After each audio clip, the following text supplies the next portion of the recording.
Normally intracardiac pressure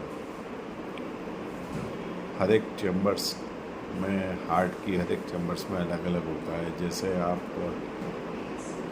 right atrium means heart की right side की अपर chamber, जिसमें पूरा बॉडी का खराब ब्लड आता है, डीऑक्सीजनेटेड ब्लड आता है, उसका प्रेशर होता है 0 से 4 mmHg। That varies with respiration. फिर ट्राइकस्पिड वाल्व द्वारा वो राइट वेंट्रिकल में जाता है ब्लड, और उसका प्रेशर होता है सिस्टोली में, जैसे कॉन्ट्रैक्ट होता है राइट वेंट्रिकल तो 25, और डायस्टोली में 5 जितना होता है, 4 या 5 mmHg। फिर पल्मोनरी आर्टरी द्वारा ब्लड ऑक्सीजन युक्त होने जाता है लंग्स में, फेफड़े में। तो पल्मोनरी आर्टरी में सिस्टोलिक प्रेशर 25 होता है और डायस्टोलिक प्रेशर 10 होता है mmHg। That varies with respiration. फिर फेफड़े में शुद्ध होके ब्लड आता है लेफ्ट एट्रियम में पल्मोनरी वेन द्वारा। तो पल्मोनरी वेन द्वारा जो प्रेशर आता है, that is the pressure in left atrium is approximately 10 to 12 mmHg। फिर वो माइटल वाल्व द्वारा लेफ्ट वेंट्रिकल में जाता है, वहाँ प्रेशर होता है सिस्टोली में, मीन्स हार्ट कॉन्ट्रैक्ट होता है तो 120, एंड हार्ट रिलैक्स होता है तो 10 mm प्रेशर जितना होता है। फिर जब हार्ट कॉन्ट्रैक्ट करता है आइसोवॉल्यूमेट्रिक कॉन्ट्रैक्शन के बाद, तब एओर्टिक वाल्व खुलता है और एओर्टिक सिस्टम में जो प्रेशर है दैट इज़ 120 mmHg। जब हार्ट कॉन्ट्रैक्ट करता है और हार्ट रिलैक्स करता है तो 80 mmHg। That's why American heart association ने कहा है कि भाई आपका ब्लड प्रेशर करीबन 120-80 या थोड़ा उससे नीचे रहना चाहिए। हाँ, सिस्टोलिक ब्लड प्रेशर 90 से नीचे जाए तो आपको तुरंत सलाह लेनी चाहिए। बट समटाइम मेडिसिन से प्रेशर कम होता है 90 से नीचे, तो डरने की बात नहीं है, लेकिन फिर भी डॉक्टर की सलाह लेनी चाहिए because of low kidney perfusion pressure. तो main thing is that your blood pressure should be below 120/80, and as you age, your systolic and diastolic blood pressure ages due to arterial stiffness. But for that you have to do healthy diet, walking, pranayam, meditation, and frequent small diet. And you have to take nitrous oxide rich food, pomegranates, then you can take this beet to secrete nitrous oxides.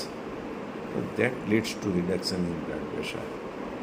And all the red fruits or veg is very much healthy for arteries to clear the plaques blockages. So I am saying just simply that AHA has said that you should keep your blood pressure, central aortic pressure below 120/80. That is new guidelines. And pulmonary arterial pressure should be below 25. Pulmonary arterial pressure is very much important because if it rise, right ventricle will fail and you are biventricular failure and you succumb for breathlessness, dyspnea, orthopnea, leg edema, abdominal water retention. So it is very important that pulmonary hypertension should not occur.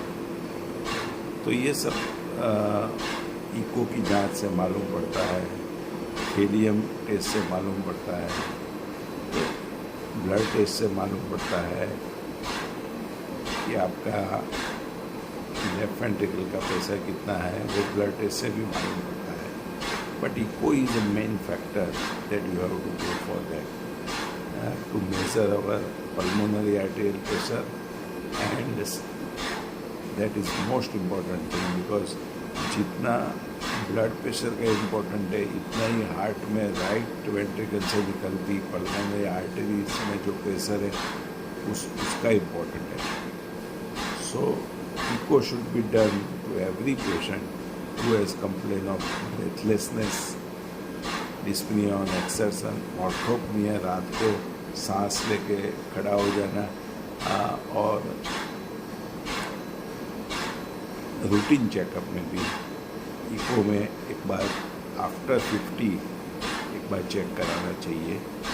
Pulmonary hypertension and normal hypertension दोनों, because normal hypertension means central aortic pressure आप 180 से ज़्यादा होगा, 140, 90 या 150, 100, तो cardiac hypertrophy होगी left ventricle की, क्योंकि उसको पंपिंग ज़्यादा करना पड़ेगा and that leads to heart attack और स्ट्रोक. तो डायबिटिक पीपल्स को डायबिटीज स्ट्रिक्ट कंट्रोल करना चाहिए, कोलेस्ट्रॉल लेवल स्ट्रिक्ट कंट्रोल होना चाहिए, इन्फ्लेमेटरी मार्कर स्ट्रिक्ट कंट्रोल करना चाहिए, और इको कराने के बाद आप अपना हार्ट का कंप्लीट पिक्चर मालूम कर सकते हैं. एंड साइमल्टेनियसली ब्लड टेस्ट से भी आप हार्ट का कंप्लीट पिक्चर मालूम कर सकते हैं. But your blood pressure as per new guidelines should below 120/80 and your pulmonary artery pressure should below 25. That is most important.